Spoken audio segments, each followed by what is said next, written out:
পেহেলগামে হামলার পর থামছে না ভারত পাকিস্তান উত্তেজনা, আর এর মধ্যেই নিজেদের শক্তিমত্তার জানান দিল ভারত। আরব সাগরে নৌমহড়া করেছে পারমাণবিক শক্তিধর দেশটি। 3 দিনব্যাপী চালানো এই নৌমহড়ার ভিডিও প্রকাশ করেছে দেশটির নৌবাহিনী। এই মহড়ায় অংশ নেয় কলকাতা ক্লাস ডেস্ট্রয়ার, নীলগিরি ও ক্রিবাক ক্লাস ফ্রিগেটস।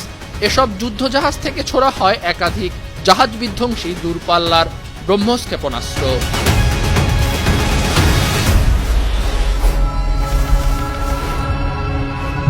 ভারতীয় নৌবাহিনী সামাজিক যোগাযোগ মাধ্যম এক্সে জানায়, দীর্ঘ পাল্লার নির্ভুল হামলার সক্ষমতা যাচাই করতে একাধিক সফল অ্যান্টিশিপ মিসাইল পরীক্ষা চালানো হয়েছে। দেশের সামুদ্রিক স্বার্থ রক্ষায় যে কোনো সময়, যে কোনো স্থানে এবং যে কোনো পরিস্থিতিতে যুদ্ধের জন্য প্রস্তুত ভারতীয় নৌবাহিনী।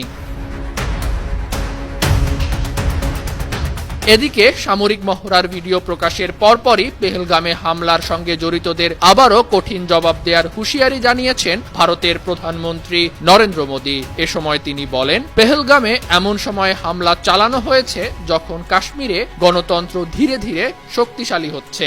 প্রত্যেক ভারতীয়দের রক্ত টকবক করছে। হামলায় জড়িতদের কোনো ছাড় দেয়া হবে না। আর ইস হামলে কি সাজিশ রচনে वालों को उनकी कल्पना से भी बड़ी सजा मिलेगी। আর ভারত পাকিস্তানের চলমান উত্তেজনার শেষ পরিণতি কি হতে পারে তা নিয়ে পাকিস্তানের সাবেক কূটনীতিক ও নিরাপত্তা বিশ্লেষক মালিহা লোধি বলেছেন, দুই দেশের উত্তেজনা এই অঞ্চলকে অনিশ্চয়তার মধ্যে ঠেলে দিয়েছে। বিশেষ করে ভারতের প্রধানমন্ত্রী নরেন্দ্র মোদী ও দেশটির মিডিয়া দুই দেশকে বিপজ্জনক সংঘাতে ঠেলে দিচ্ছে। কাতার ভিত্তিক সংবাদ মাধ্যম আল জাজিরার কাছে তিনি এই মন্তব্য জানান। শঙ্কা প্রকাশ করে পাকিস্তানের এই সাবেক কূটনীতিক আরও বলেন, ভারতের বক্তব্য বিবৃতিতে মনে হচ্ছে তারা পাকিস্তানের বিরুদ্ধে কোনো শক্ত পদক্ষেপ নিবে, আর নয়াদিল্লি এমন পদক্ষেপ নিলেও ইসলামাবাদেরও বড় ধরনের জবাব দেওয়ার সম্ভাবনা রয়েছে।